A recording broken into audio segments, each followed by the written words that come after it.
Welcome to Prince Organ House. General dictation 80 words a minute, total 840 words. Be ready? Start.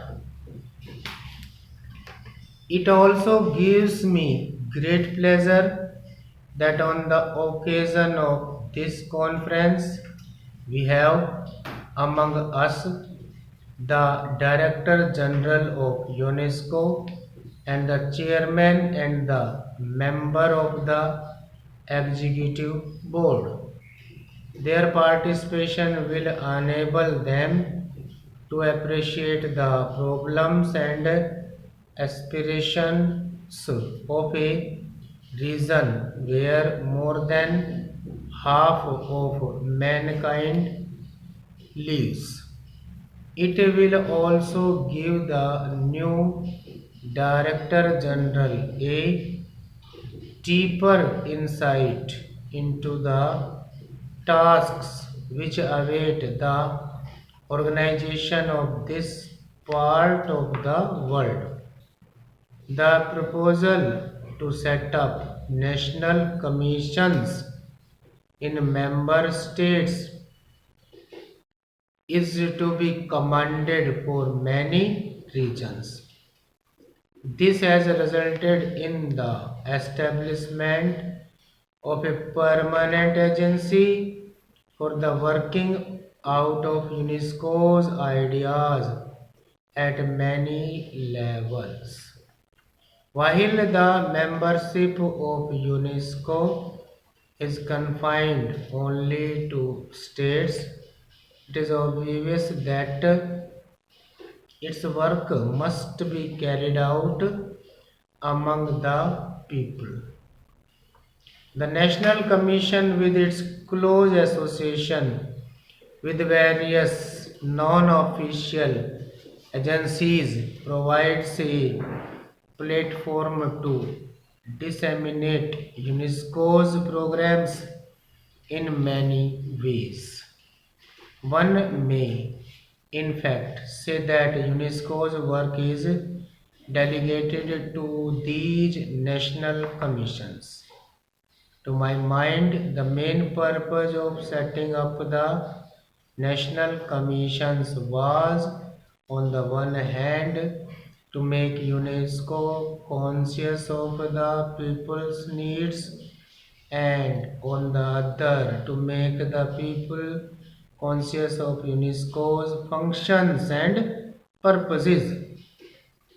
The national commissions are therefore the proper agencies to spread UNESCO's ideas and objectives among the people. One may, in fact, go so far as to say that UNESCO is active only if the national commissions are active. Similarly, the national commissions can function properly only if UNESCO is active.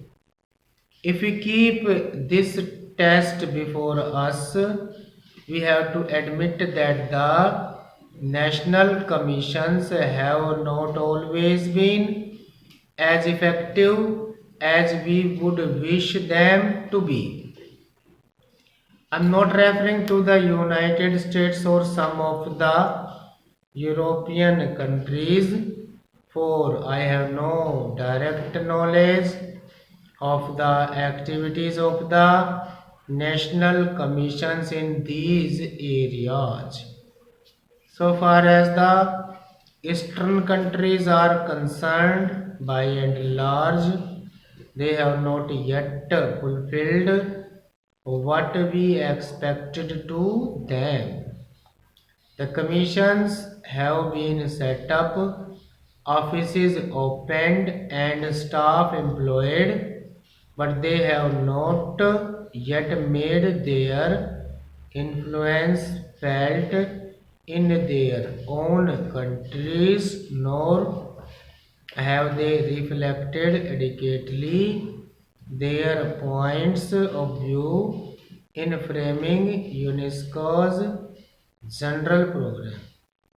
This is the feeling I have in respect of the Indian National Commission, though our foreign friends may think otherwise. It is therefore necessary for us to devise methods by which national commissions may be activized.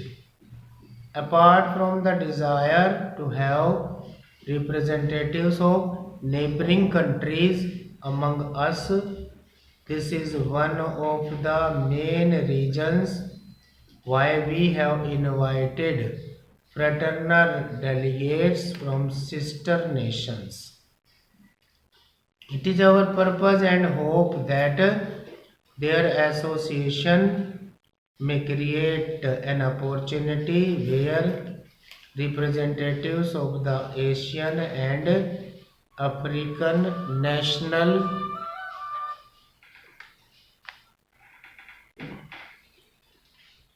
commissions may meet and consider why more progress was not achieved. Such discussions will also help all of us to define more sharply the main objectives of UNESCO and advise it on the programs which are necessary to fulfill these objectives in the context of the East. I wish in this connection to place before the conference some important issues which, to my mind, have prevented a more effective implementation of UNESCO's ideals and programs. My purpose is to express the feelings of my country and other countries in the East fully and frankly.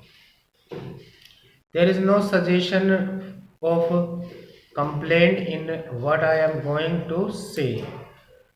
In the brotherhood of UNESCO's, there must not be any occasion for mutual recrimination.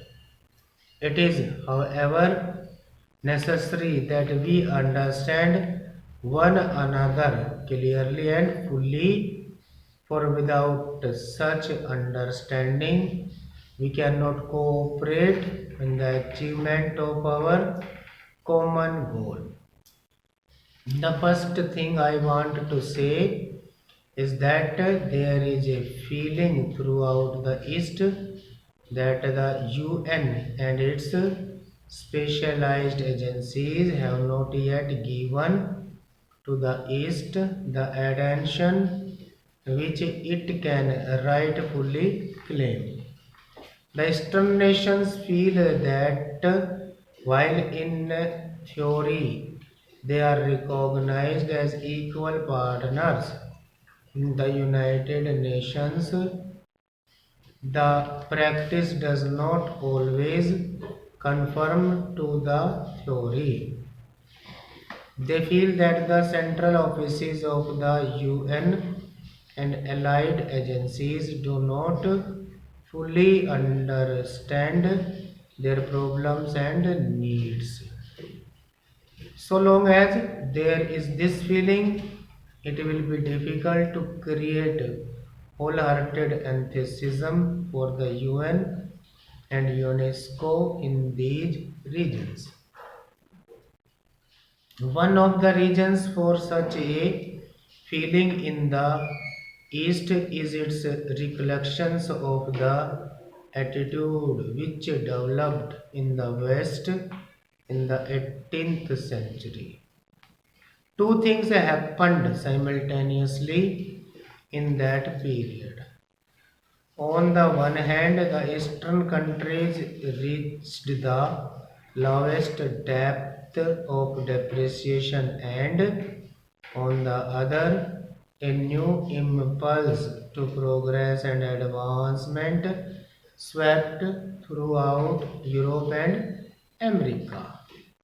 The inevitable result of these developments was that the Western nations divided the world into two categories.